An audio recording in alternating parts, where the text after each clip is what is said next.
ある日、僕は朝早く起きました。お日様がにっこり笑っているみたいで、とてもワクワクしました。朝ごはんには、パンと卵、そして牛乳を飲みました。お母さんが作ってくれたから、もっと美味しく感じました。学校に行くと、友達の太郎くんや、ゆうこちゃんがいて、みんなで元気に挨拶をしました。授業では、先生が新しいことを教えてくれて、算数や国語の勉強をしました。僕は少し難しい問題もあったけど、友達と助け合って、みんなで解けたので、とても嬉しかったです。お昼休みになると、広い校庭でかけっこをしたり、鬼ごっこをして遊びました。走るのが大好きな僕は、風を感じながら全力で走りました。お友達と笑いながら遊ぶ時間は、僕にとって一番楽しい時間です。放課後、家に帰る途中で、近くの公園に寄りました。公園には大きな木やカラフルな花が咲いていて、ちょうど秋の風が心地よかったです。ブランコに乗ったり、滑り台で遊んだりして、あっという間に時間が過ぎていきました。公園で見た小さなリスや、空を飛ぶ鳥たちにも、僕はニコニコしながら手を振りました。家に帰ると、お母さんが玄関で待っていて、温かい夕ご飯を用意してくれていました。夕食の時、僕は学校や公園であった楽しい出来事を家族みんなに話しました。お父さんやお母さん、そして兄弟たちも僕の話を聞いて笑顔になりました。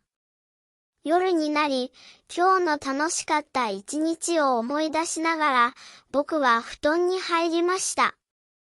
明日ももっと楽しいことが待っていると信じて、目を閉じました。そんな風に、僕の一日は幸せな気持ちでいっぱいでした。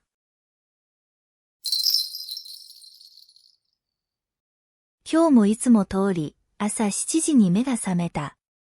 ああ、まだ寝たい。でも、仕事だから仕方ないよね。まずはスマホで天気チェック。今日は雨か、傘持っていかないと。それから、ベッドから這い出して、洗面所で顔を洗う。化粧は手早く済ませて、着替えは昨日選んでおいたスーツにした。朝ごはんはトーストとコーヒーで簡単に済ませて、家を出発。駅まで歩いてる途中、雨が降ってきた。やっぱり傘持ってきて正解だった。電車はいつも通り込んでて、ぎゅうぎゅう詰め。でも、今日はたまたま席が空いててラッキー。座れたからスマホでニュースをチェック。あ、そういえば、今日は締め切りの日だっけ、ちょっと焦ってきた。オフィスに着いたら、まずはパソコンを立ち上げてメールチェック。うわ、またクライアントからメールが来てる。早速返信しないと。それから、チームのみんなと朝のミーティング。今日のタスクを確認して、いざ仕事スタート。でも、途中でパソコンがフリーズしちゃって、イライラ。でも、なんとか直して、昼休みまでに仕事を片付けた。昼ご飯は同僚のあきこちゃんと近くのカフェに行った。今日はパスタにしようかな。あきこちゃんと仕事の愚痴を言い合いながら楽しく食べた。でも時間が足りなくて急いでオフィスに戻った。午後は会議が2つもあって頭がパンクしそう。でもなんとか乗り切った。会議の後はまたパソコンとにらめっこ。あ、そうだ、コーヒー飲まないと眠くなっちゃう。コーヒーマシンに向かってちょっと休憩。やっと仕事が終わった。今日も一日お疲れ様。あ、そうだ、今日はみんなで居酒屋に行く約束してたんだった。オフィスのみんなと一緒に近くの居酒屋へ。居酒屋に着いたら、まずはビールで乾杯。みんなで仕事の話やプライベートの話をしながら楽しく飲んだ。おつまみもいっぱい食べちゃった。特に唐揚げが美味しかったな。あ、でも明日も仕事だし、そろそろ帰らないと。家に着いたらもうくたくた。まずはシャワーを浴びてパジャマに着替える。それから明日の準備をちょっとだけしてベッドに倒れ込む。ああ、今日も一日頑張ったな。明日もまた頑張ろう。おやすみなさい。今日は待ちに待った富士山登山の日。朝5時に起きた。まだ外は暗いけど、テンションはマックス。リュックサックには水筒やおにぎり、防寒着を詰め込んだ。準備は完璧だ。家を出る前に、もう一度チェックリストを確認。よし、忘れ物はないな。いざ、出発。駅に着いたら、みんなもう集まってた。健太、結城、桜、そして私の4人。みんなリュックを背負って、やる気満々な顔してる。健太が、おう、みんな元気そうだなって言って、みんなで笑った。電車は7時発だから、まだちょっと時間がある。桜が、おにぎり食べてくって言ってくれたから、みんなで少し食べた。やっぱり、朝からおにぎりは最高だね。電車に乗り込んだら、みんなで席を確保。窓側に座って、外の景色を見ながらワクワクしてた。健太が、富士山、天気どうかなって心配してたけど、結城が、大丈夫だよ。天気予報では晴れって言ってたし、って元気づけてくれた。電車の中では、みんなで登山の計画を確認。5合目までバスで行って、そこから歩く予定だ。富士山の5合目に着いたら、もう人がいっぱい。みんなでバスを降りて、まずはトイレに行った。桜が、トイレはここで最後だから、しっかり行っておこうねって言って、みんなで笑った。それから、いよいよ登山スタート。最初はみんな元気いっぱいで、笑いながら歩いてた。でも、だんだん坂が急になってきて、息が上がってきた。健太が、ちょっと休憩しないって言って、みんなで休んだ。水筒のお茶を飲みながら、桜が、ここからの景色、すごく綺麗って感動してた。確かに、雲の上にいるみたいで、幻想的だった。7合目に着いたら、お昼にしようってことになった。みんなで持ってきたおにぎりやサンドイッチを広げて、山頂を見ながら食べた。結城が、山で食べるご飯は格別だなって言って、みんなでうなずいた。桜が持ってきたチョコレートもみんなで分けて食べた。甘いものは疲れた体に染み渡るね。お昼を食べた後は、いよいよ山頂を目指して出発。でも、だんだん空気が薄くなってきて、歩くのがきつくなってきた。健太が、みんな、無理しないで、自分のペースで行こうぜって声をかけてくれた。結城は、もう少しだ、頑張ろうってみんなを励ましてくれた。ついに山頂に到着。みんなで、やったーって叫んだ。山頂からの景色は、言葉にならないくらい美しかった。雲海が見えて、太陽の光がキラキラしてた。桜が、ここに来るために頑張ったんだねって感動してた。みんなで写真を撮って、記念に残した。山頂でしばらく過ごした後、下山を開始。下山は思ったより大変で、足がガクガクしてきた。でも、みんなで励まし合いながら、なんとか5合目まで戻った。そこからバスで温泉のある宿に向かった。旅館に着いたら、まずは温泉に入った。疲れた体を温泉につけた瞬間、すべての疲れが吹き飛んだ。みんなで、ああ、気持ちいいって言いながら、ゆっくり浸かった。温泉から出たら、夕食の時間。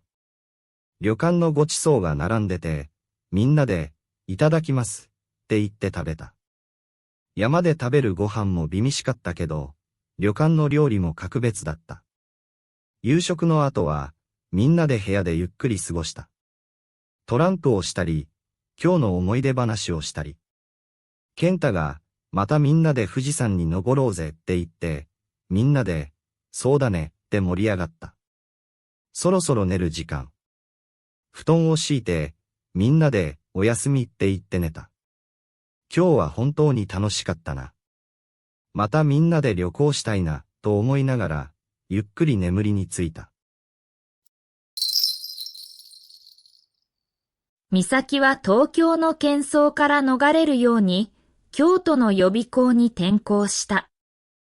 両親の仕事の都合で急なコロ校が決まり、彼女はしぶしぶと古都の町に引っ越してきた。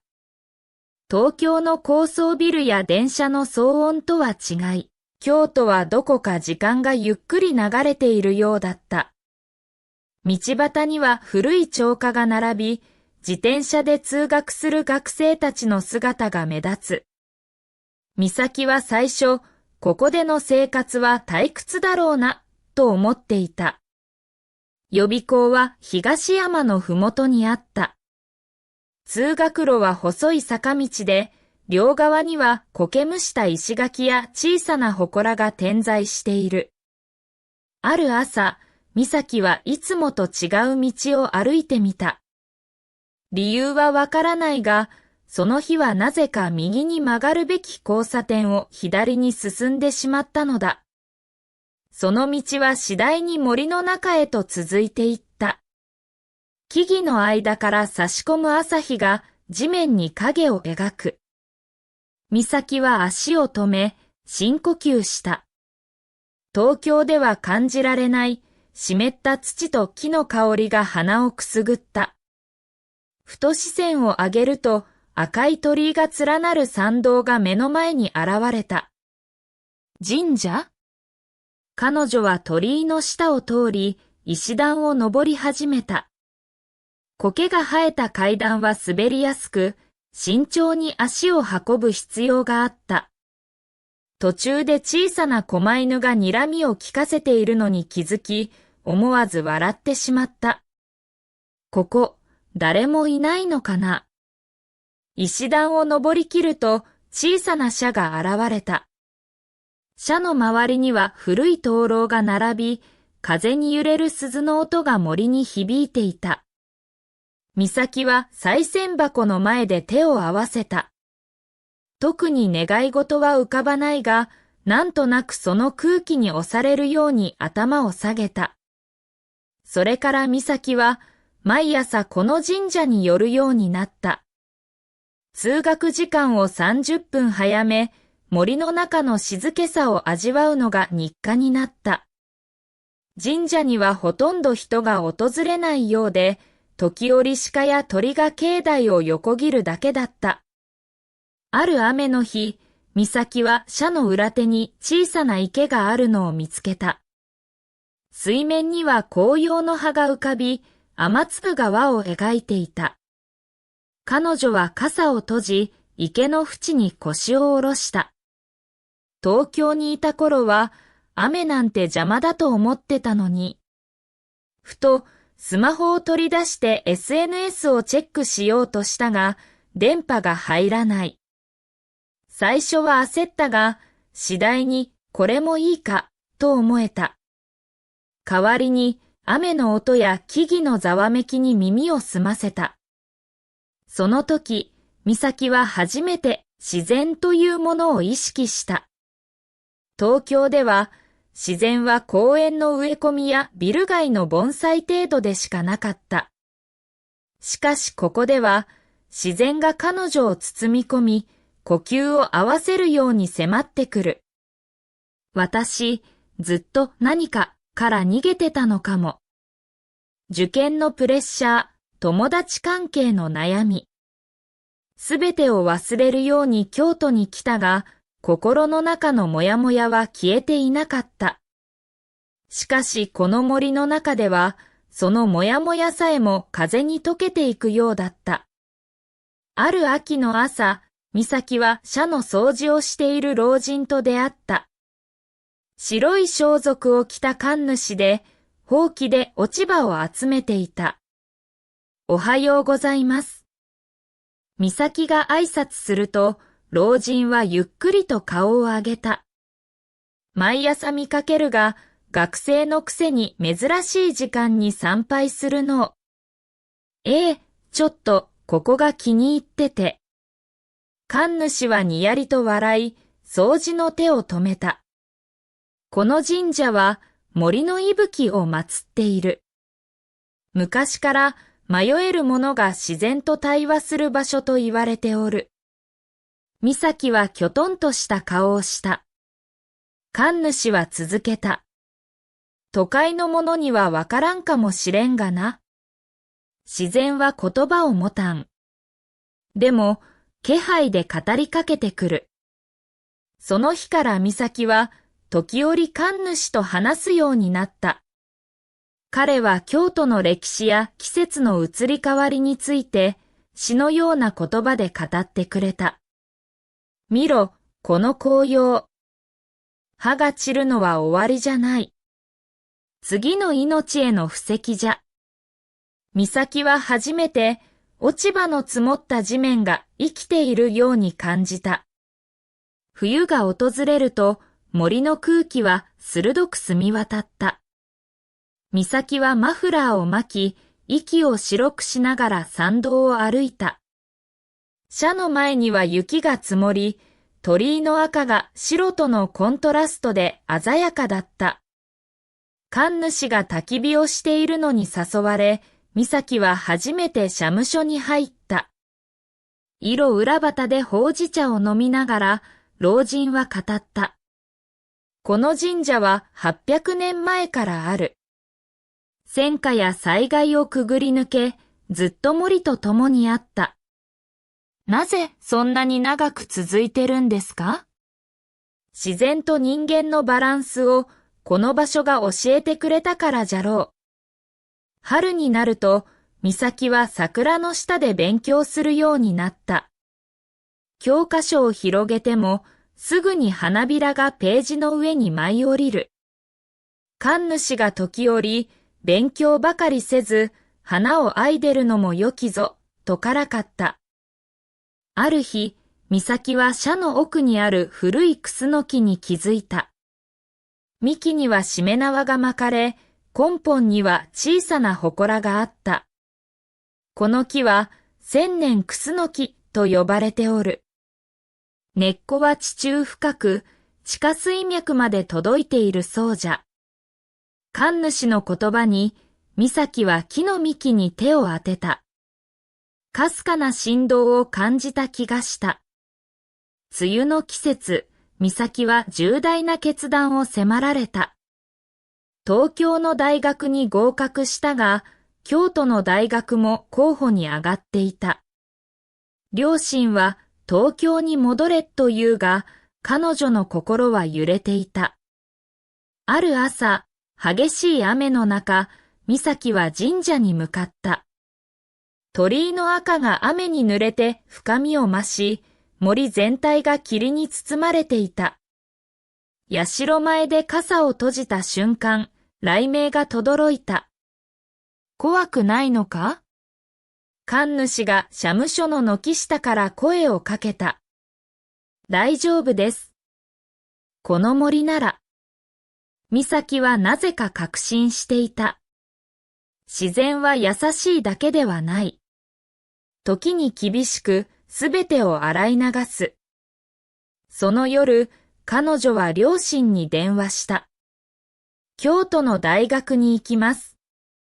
ここでもっと学びたいことがあるから。次の朝、美咲は千年クスノキの前で微笑んだ。私の根っこも少しずつ広がってるかな。森の風が頬を撫で、木々のざわめきが答えのように聞こえた。卒業式の日、美咲は最後の参拝をした。桜のつぼみが膨らみ始める季節だった。お前はよくこの森と向き合った。神主がいつものようにほうきを手に現れた。ありがとうございました。でも、まだ卒業じゃないです。大学でもここに通いますから。美咲は笑いながら言った。老人は満足そうにうなずいた。そうじゃ。森は待っておる。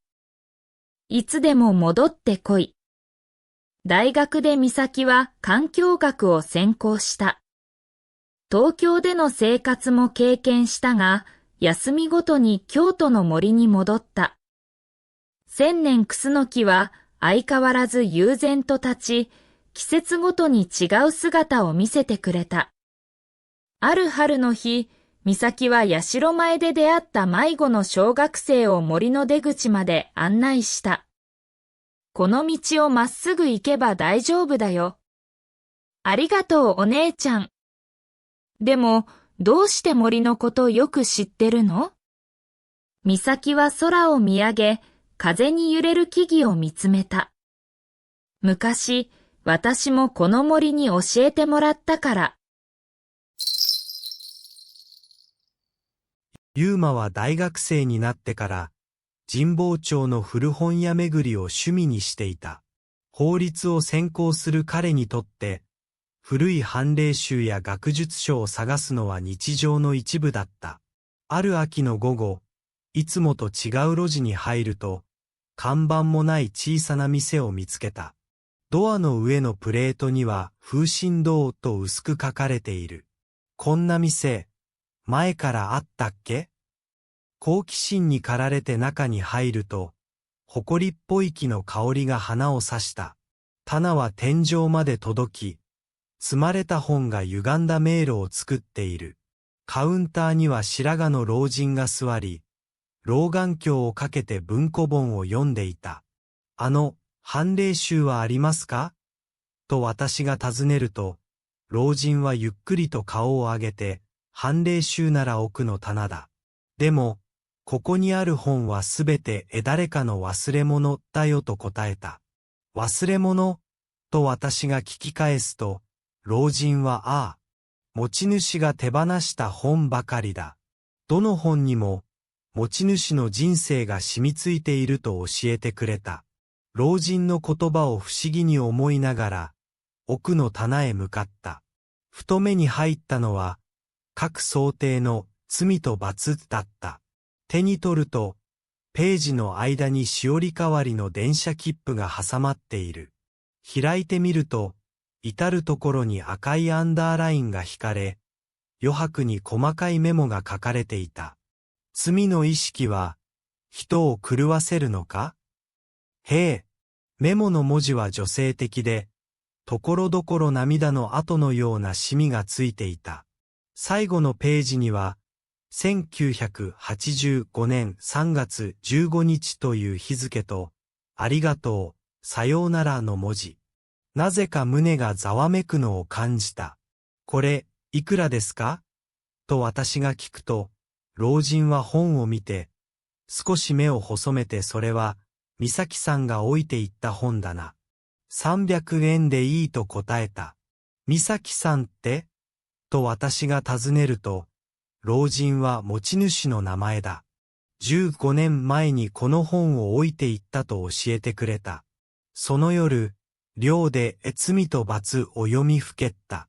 メモには哲学的な問いが多く、美咲さんという人物が深く悩んでいたことが伝わってくる。あるページには、中央線、吉祥寺駅と走り書きがあり、次の日、私はその駅へ向かった。改札前のベンチに座り、本を広げていると、清掃員のおばさんが声をかけてきた。あら、その本、もしかして美咲ちゃんの？と彼女は聞いた。知ってますか？と私が驚くと、おばさんは、彼女、毎日このベンチで本を読んでたわ。15年前ね。司法試験の勉強してたけど、突然いなくなったのよと教えてくれた。司法試験？私の背筋が凍った。彼女も私と同じ道を目指していたのか。次の手がかりは、本に挟まっていた喫茶店の領収書だった。店名はコーヒージュ。神保町の路地裏で探すと、確かに老舗の喫茶店があった。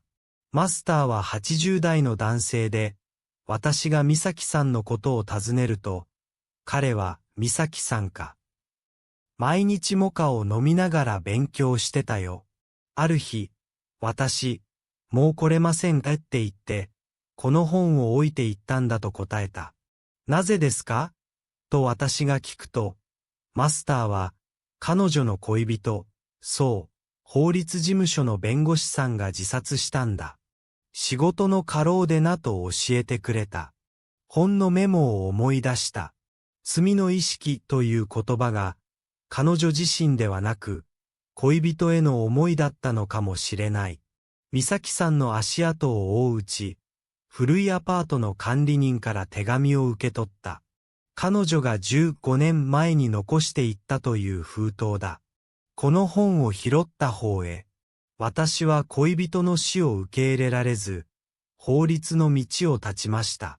でも、本の中に彼の息遣いを感じるのです。どうかこの本に、新しい人生を歩む誰かと出会いわせてください。涙が止まらなかった。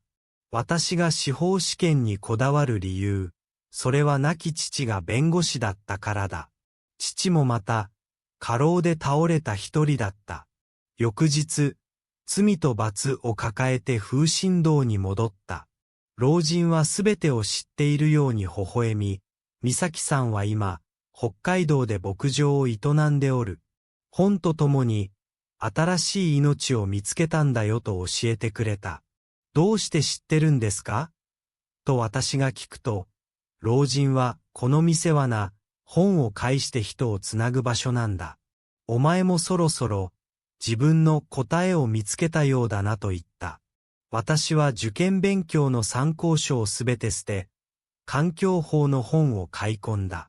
父が残した公害問題の資料を読み返すうち、自分の進むべき道が切り晴れるように見えた。卒業後、環境弁護士になった私は、風神堂に公害法入門湯を置いていった。ページの隅にはこう書いた。この本を拾った方へ。法律は罰ではなく、未来を守るためにあります。扉を閉じるとき、老人の声が背中に響いた。またいつか、誰かが君の足跡を追うだろう。外では春の風が、神保町の古本屋街を優しく泳いでいた。今日は引っ越しの日。長年住んだアパートを出るのは少し寂しいけど、新しい生活にワクワクしている。荷物を整理していると、古い箱が出てきた。開けてみると、中には高校時代のアルバムや手紙が入っていた。懐かしいな、と思いながら、一枚の封筒を見つけた。それは、高校時代に書いた手紙だった。封筒を開けると、中にはびっしりと書かれた手紙が入っていた。差出人は私で、宛先はあの人の名前だった。高校時代の初恋の人、健太くん。あの頃、私は彼に思いを寄せていたけど、結局気持ちを伝えることができなかった。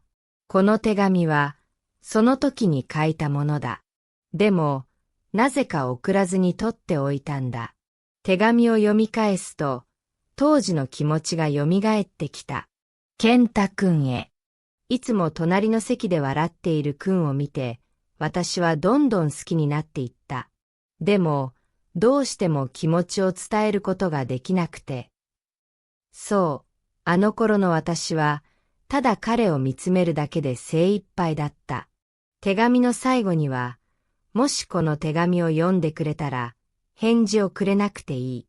ただ、私の気持ちを知ってほしいと書いてあった。手紙を読み終わって、ふと思った。今なら送れるかもしれない。もう彼とは何年も会っていないし、連絡も取っていない。でも、この手紙を送ることで、過去の自分に区切りをつけられる気がした。返事を期待しているわけじゃない。ただ、あの時の気持ちを伝えたかった。次の日、手紙をポストに投函した。ドキドキしながらも、どこかすっきりした気分だった。これで、過去の自分と向き合えた気がする。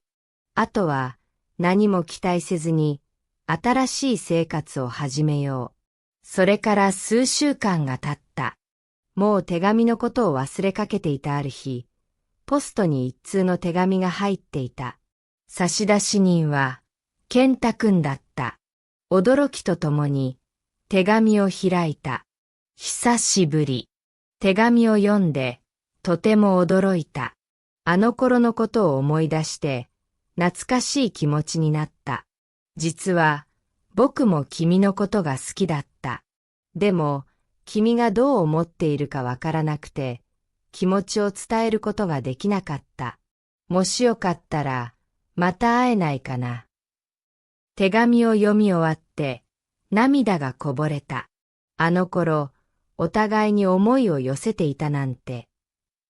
でも、今はもう大人だ。過去に縛られるつもりはないけど、彼と会って話してみたいと思った。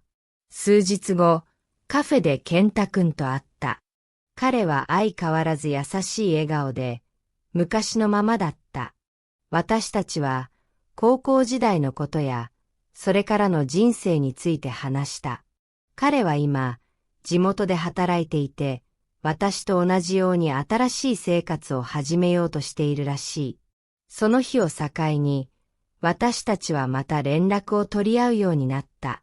過去の気持ちを引きずるつもりはないけど、彼と話すのは楽しかった。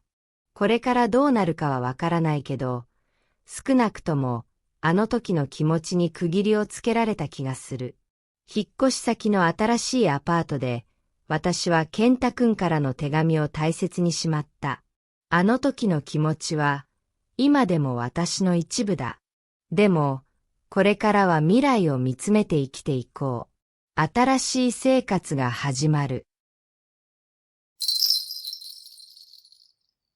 ああ、やっちゃった。時計を見ると、もう0時20分。終電、逃した。会社の飲み会が長引いて、気づいたらこんな時間。タクシーで帰るのも高いし、もう仕方ない、歩くしかないか。駅前は、同じように終電を逃した人たちでちょっとざわざわしてる。スーツ姿のサラリーマンがため息をつきながらスマホを見てるし、カップルがどうするって相談してる声も聞こえる。コンビニの前では、大学生っぽいグループが楽しそうに笑ってる。みんな、それぞれの終電後を過ごしてるんだな。まあ、歩くか。そう思って、大通りを避けて、静かな住宅街の道を歩き始めた。夜の空気はひんやりしてて、少し酔いも覚めてくる。街灯の明かりがポツポツと続いてて、たまに自転車がシャーッと通り過ぎる音がする。夜の東京って、昼間と全然違う顔をしてるなって思う。しばらく歩いてると、ふと猫の鳴き声が聞こえた。にゃーん。道端を見ると、黒い猫がこっちをじーっと見てる。おう、お前もこんな時間まで起きてるのか。そう言いながらしゃがんでみたら、猫はゆっくり近づいてきて、スリスリと足に体をこすりつけた。かわいい。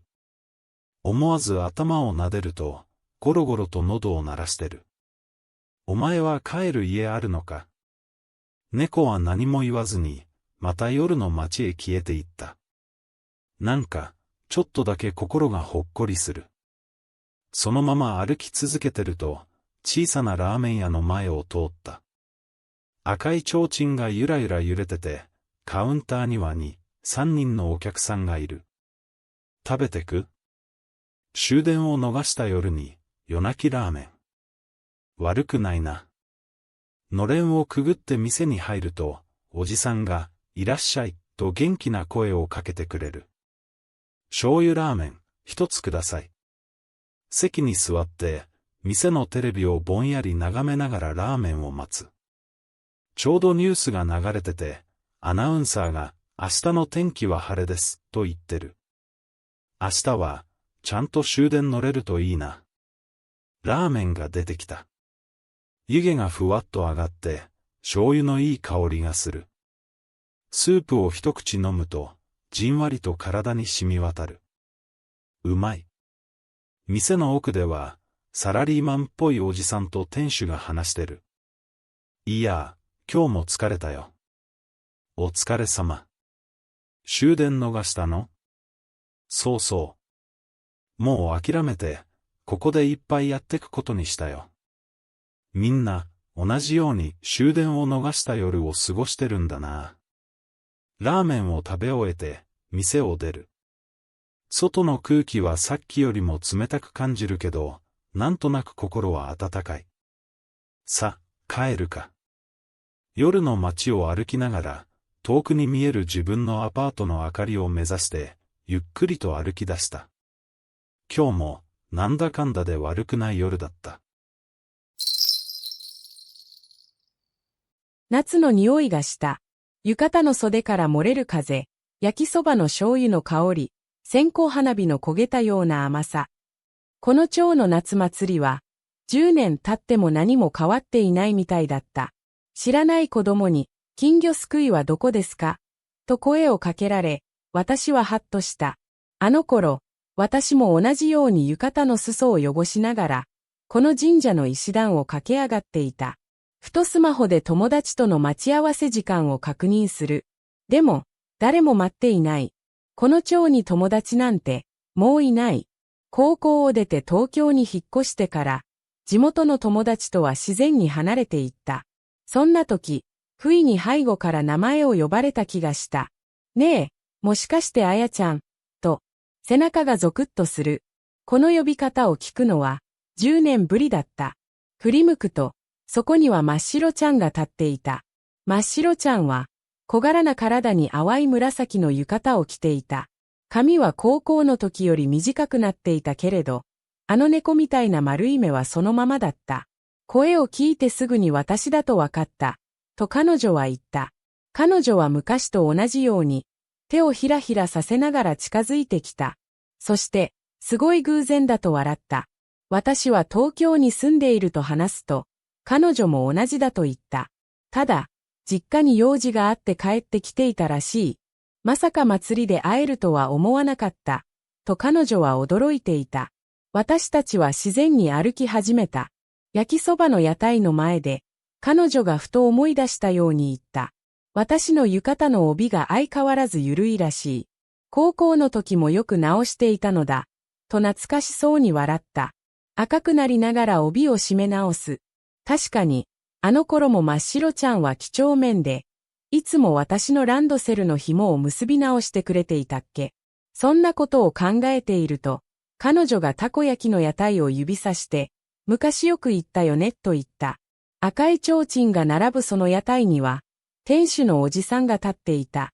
もう白髪が混じっているけれど、確か高校の時からここにいた気がする。そして、彼女は思い出したように言った。私はいつも、大きいのを2個ちょうだい、と注文していたらしい。懐かしいなと思いながら、そういえば彼女はいつも、焦げてる方が好き、と言っていたことを思い出した。彼女も私のことを覚えていたようで、私がソース少なめでマヨネーズたっぷり派だったことを笑いながら話してくれた。変わっていないか、と少し懐かしそうだった。たこ焼きを口に運びながら、ふと気づく。彼女の好みも、私の好みも、お互いちゃんと覚えていたのだ。射的の屋台の前で、彼女が立ち止まった。そして、ぽつりと、あの字取った金魚、どうしたかな、とつぶやいた。高校1年の夏祭り。私たちは協力して金魚を5匹すくい、彼女が家で飼うことになった。でも2週間後、彼女が泣きながら電話をかけてきたことを私は覚えている。酸素ポンプが壊れてしまい、朝からパニックになっていたらしい。私がそう言うと、彼女は照れくさそうに頬をあからめた。あの時は本当にごめんね、と申し訳なさそうに言った。私が動物病院まで走ってきたのに、結局金魚たちは全員天国へ行ってしまった、と、神社の裏手にある階段に腰掛け、かき氷を食べながら夜空を見上げた。花火の打ち上げまであと30分。ふと、彼女がつぶやく。なんで連絡取らなくなっちゃったんだろうね、と。その言葉を聞いた瞬間、シロップの染みた氷が喉を通りにくくなった。彼女は、私が東京に行くとき、絶対毎週電話する、と約束したのに、と言った。彼女の声が少し震えている気がした。私は、最初の頃は忙しくて、それからなんとなく、今更連絡しにくいと思ってしまったことを正直に話した。すると、彼女も同じだったらしい。保育士の資格を取るのに必死で、気づいたら3年経っていたと苦笑していた。真っ暗な夜空に、最初の花火がドーンと咲いた。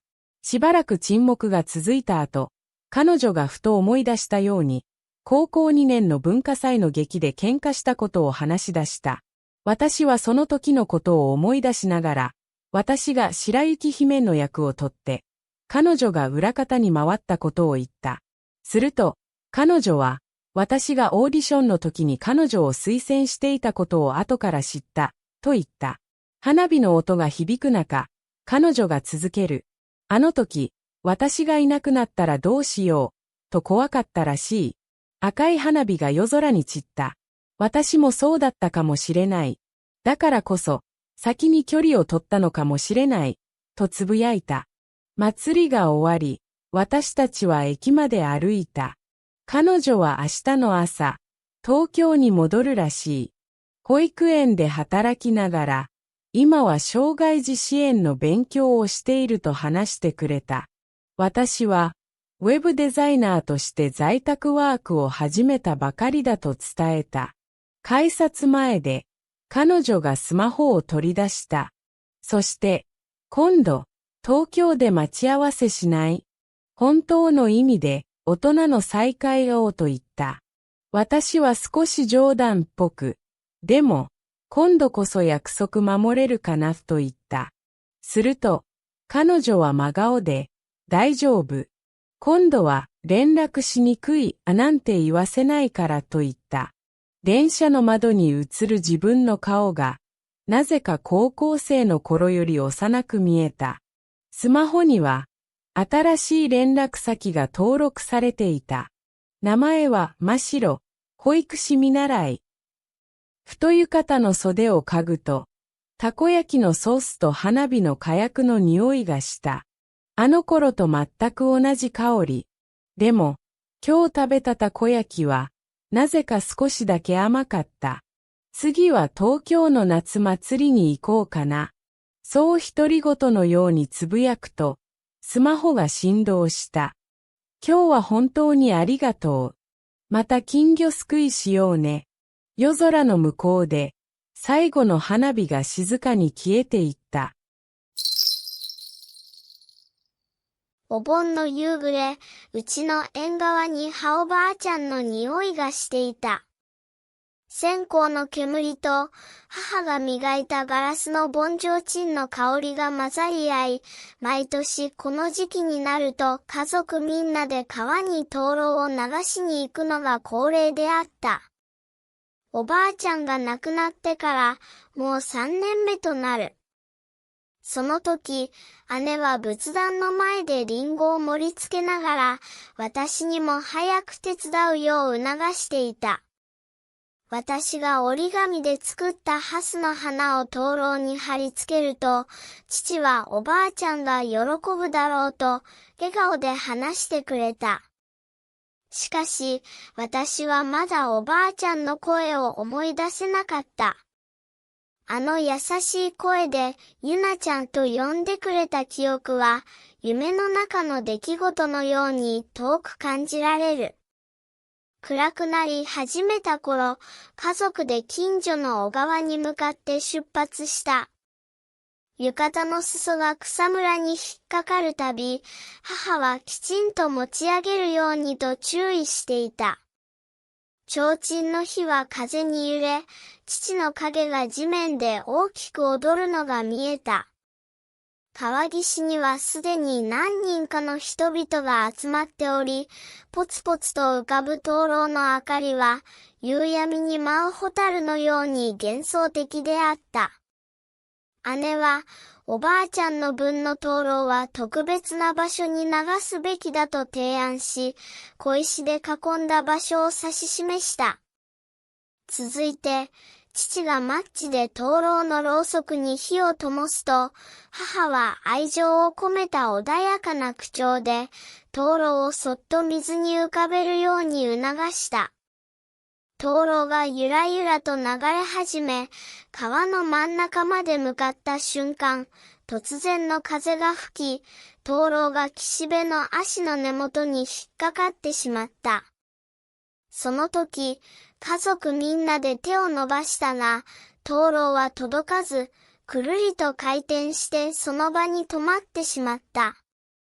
父が近くの枝を拾い灯籠を押そうと試みたが、逆にろうそくが揺れて危険な状態になったため、母は無理をすれば火が消えてしまうと慌てて止めるよう促した。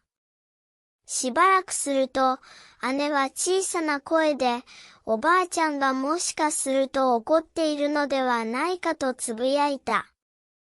その言葉に、私の鼻の奥は急に熱くなった。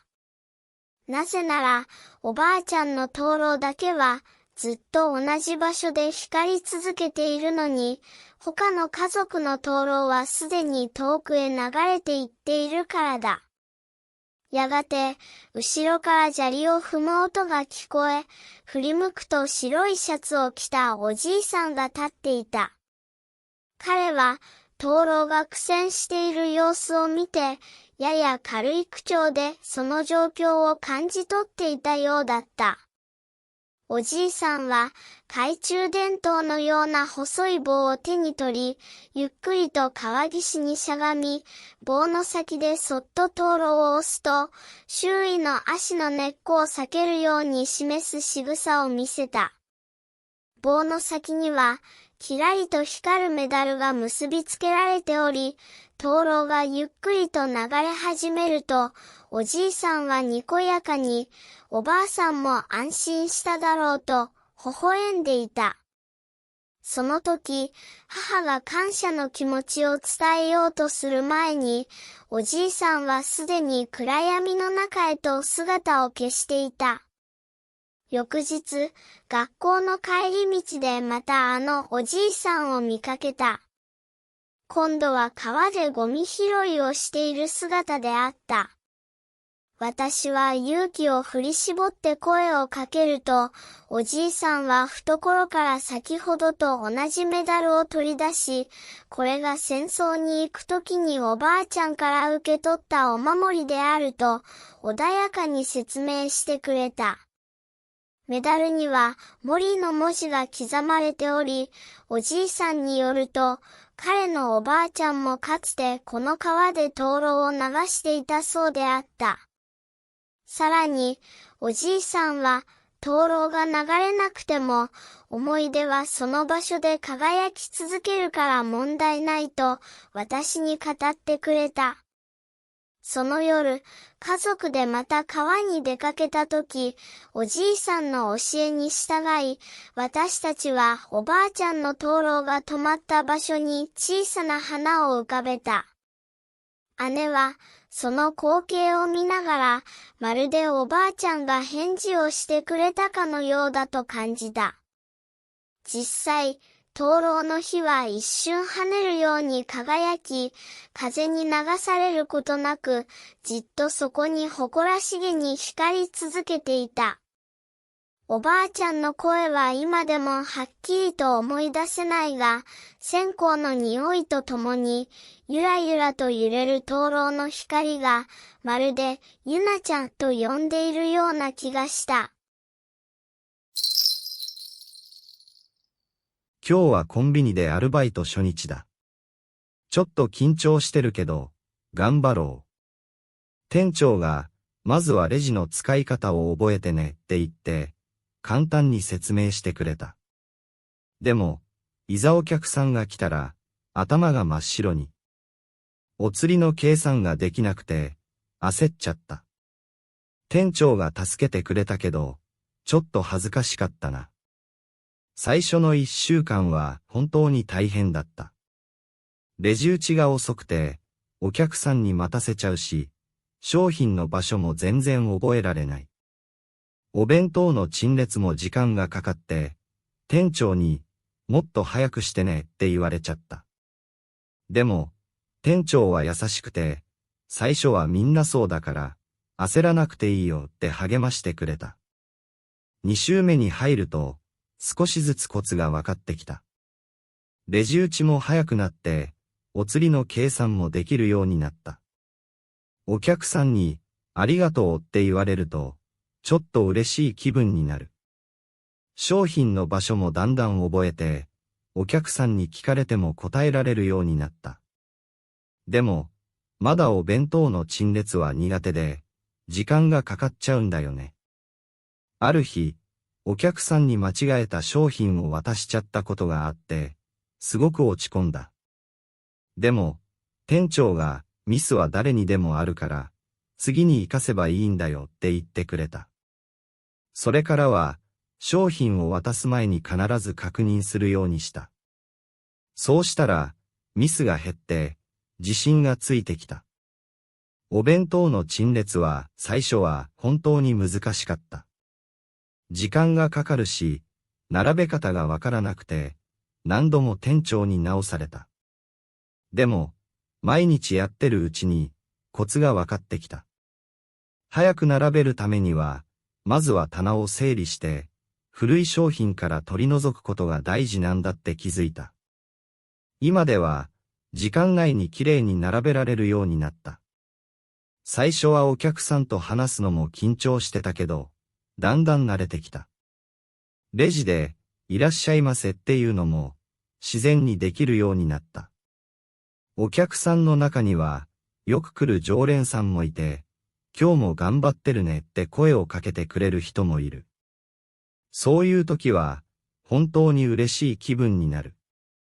最近は、店長から新しい仕事を任されるようになった。例えば、発注の手伝いや、店内の清掃チェックリストの確認とか。最初は、できるかなって不安だったけど、やってみたら意外と楽しかった。特に発注は、どんな商品がよく売れるのかを考えるのが面白い。今では、もうすっかりコンビニの仕事に慣れた気がする。レジも早いし、商品の場所も全部覚えた。お弁当の陳列もバッチリだ。店長に、最近、すごく成長したねって褒められた時は、本当に嬉しかった。まだまだ覚えることはいっぱいあるけど、これからも頑張りたいと思う。コンビニの仕事は大変だけど、お客さんに喜んでもらえると、やりがいを感じる。これからもっと勉強して、もっと上手になりたいな。今日は待ちに待った桜の季節だ。公園にはもうたくさんの人が集まっている。僕も朝早くから散歩がてら近所の公園にやってきた。桜の木の下には家族連れやカップル、友達同士が集まって花見を楽しんでいる。みんな笑顔で楽しそうだな。桜の木の下に座りながらふと若い頃を思い出した。あの頃は僕も妻と一緒によく花見をしたものだ。妻はいつも弁当を作ってくれて、僕たちは桜の下でゆっくり食事をしながら花を眺めていた。妻が作ってくれたおにぎりは本当に美味しかったな。妻は桜が大好きだった。毎年花見の季節になると、早く行かないといい場所は取れないよって張り切っていた。僕たちはよく朝早くから公園に来てシートを広げて場所取りをした。妻はいつも桜の花びらが風に舞う様子がまるで雪みたいだねって言っていた。あの頃は何でもないことが特別に感じられた。目の前には若い家族が楽しそうに花見をしている。子供たちが桜の花びらを拾ってお母さんに見せている。その光景を見ていると昔、僕たちにも子供がいた頃を思い出す。あの頃は、子供たちと一緒に花見をして、妻が作ったお弁当をみんなで囲んで食べた。子供たちは桜の木の下で走り回って、楽しそうだったな。少し離れたところには、若いカップルが仲良く座っている。彼らは桜の花を見ながら、楽しそうに話している。僕も若い頃、妻とあんな風に過ごしていたな。妻はいつも桜の花を見ていると幸せな気分になるって言っていた。あの頃は未来が明るくて何もかもが輝いて見えた。公園の奥には友達同士のグループが集まって楽しそうに宴会をしている。ビールを飲んだり、お菓子を食べたり、笑い声が聞こえてくる。僕も昔、会社の同僚たちと花見をしたことがある。あの頃は、仕事が終わるとみんなで集まって、桜の下で飲んだり食べたりした。妻も一緒に来てくれて、みんなと仲良くしてくれたな。妻が亡くなってから、もう何年経つだろう。桜の季節になるたびに、妻のことを思い出す。あの頃は何でもない日常が幸せだった。妻が作ってくれたお弁当、一緒に見た桜、笑い合った時間、全部が懐かしい。日が暮れて公園の人も少なくなってきた。僕もそろそろ家に帰ろうと思う。最後に桜の木をもう一度見上げる。風が吹いて花びらがひらひらと舞い落ちる。まるで妻が手を振っているみたいだ。家に帰ると妻の写真が飾ってある。桜の季節になるといつも妻のことを思い出す。あの頃は何でもないことが幸せだった。妻がいたから毎日が輝いていた。来年も再来年も桜の季節にはこの公園に来ようと思う。妻との思い出を胸に桜の花を見ながら静かな時間を過ごしたい。妻がいたから今の僕がある。これからも妻との思い出を大切にしながら生きていこう。その日は朝から雨だった。オフィスの窓ガラスを伝う水滴を見ながら、僕はコーヒーカップの底に沈んだ砂糖をかき混ぜていた。残業で頭がぼんやりしているせいか、デスクの上に置いた企画書の文字が滲んで見える。午後7時、ようやくパソコンを閉じた時には、すでに外は暗かった。エレベーターの中でカバンを確認して、ハッとした。傘がない。昼休みにコンビニで買った透明なビニール傘を、きっと会議室のドア掛けに忘れたのだろう。ため息をつきながら、最寄り駅まで走ることを覚悟する。改札前の屋根の下には、同じように雨宿りする人だかりができていた。スマホをいじるサラリーマン、ヒールの高い靴でじっとりした地面を睨む女性たち。僕はタオルで髪を拭きながら、次の電車まであと15分と表示される時刻表を見上げた。その時、左隣に立っていた女性が小さく息をついた。グレーのトレンチコートに身を包んだ彼女は、赤い傘をきちんと畳んで持ち、濡れた前髪を耳にかけていた。ちらりと僕を見てから、彼女はカバンの中からペットボトルのお茶を取り出した。その仕草がなぜか妙に落ち着いて見えた。雨足が強くなった瞬間、彼女は傘を少し傾けると、小さな声で僕にも入るよう促した。最初は意味がわからなかったが、すぐに彼女が僕にも傘を差し出してくれたのだと理解した。うなずくと、彼女は微笑み、傘の中に僕を招き入れた。傘の直径は60センチほどだろうか。お互いの肩が触れないように気をつけながら歩き出す。彼女のコートからは、濡れたウールの匂いとかスカなミントの香りがした。そんな中、彼女がぽつりと、遅くまで仕事をしているのは大変ですね、とつぶやいた。その言葉を聞いて、僕は自分のネクタイがずれていることに初めて気づいた。昼休みに緩めたまま、直すのを忘れていたらしい。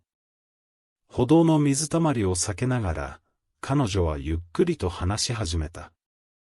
美術館でアルバイトをしていること、本当は絵本のイラストレーターを目指していること。僕が広告代理店で働いていると話すと、言葉で絵を描く仕事も素敵ですね、と少し羨ましそうに言った。駅までの5分間、傘の中は奇妙な音質のようだった。雨の冷たさと、彼女の柔らかな声が混ざり合う。ふと彼女の左手を見ると、指先に絵の具の跡が残っていた。角を曲がるとき、彼女が前を指さし、大きな水たまりがあるから気をつけた方がいいと教えてくれた。僕は慌ててジャンプしたが、その拍子に傘が揺れ、彼女の肩に水滴が落ちてしまった。謝ると、彼女は気にしないように微笑み、このコートはもともと雨宿り用だから大丈夫だと答えた。改札の前で立ち止まると、彼女はスマホの画面をちらりと見て、ここから別の路線に乗ると言った。そして、名乗ることもなく、そのまま去ろうとした。僕は慌てて声をかけた。傘を貸してくれたことへのお礼を伝えたかったからだ。すると、彼女は振り向いて、またどこかで同じような雨の日が来たら、今度はあなたが誰かに傘を貸せばいいのですよ、と言った。彼女の電車がホームに滑り込む音とともに、僕はようやく気づいた。彼女の傘の持ち手には、小さな狐のキーホルダーがぶら下がっていた。翌朝、僕はいつもより30分早くオフィスを出た。雨はもう上がっていたが、駅の改札前で傘を差す人々の群れを見ながら、理由もなく足が止まった。赤い傘、グレーのコート、ミントの香り、どれも明確な手がかりではない。7時15分。昨日と同じ時間にホームドアの前へ行くと、彼女の姿はなかった。当然だ。美術館のアルバイトの時間だって、彼女が嘘をついていない保証はない。それでも僕は、次の日もその次の日も、傘を持たずに改札前で時計を見上げた。1週間後、ふと入った駅前の本屋で、僕はある絵本を見つけた。表紙の狐のイラストを見た瞬間、彼女の指先についていた絵の具の跡を思い出したのだ。作者紹介のページをめくると、そこには別人のポートレートが載っていた。それでも、僕はその絵本をレジに持って行った。家に帰ってページをめくると、雨の中を走る少年と赤い傘を差す女性が描かれていた。店員にレシートを渡され、ふと顔を上げると、窓の外をグレーのコートの女性が通り過ぎていった気がした。今日も朝から雨模様だ。僕はデスクの引き出しにしまっておいた新しい傘を取り出す。透明なビニール傘ではなく、シンクの折りたたみ傘だ。改札前のいつもの場所に立つと、高校生たちが傘を片手にかけていった。時計は7時10分を指している。ふと隣を見ると、白いスニーカーの女性が立っていた。彼女の持ち物には狐のキーホルダーはない。でも、僕はそっと傘を傾け、さりげなく声をかけた。よかったら、どうぞと。雨の匂いが、また優しい嘘をつき始める。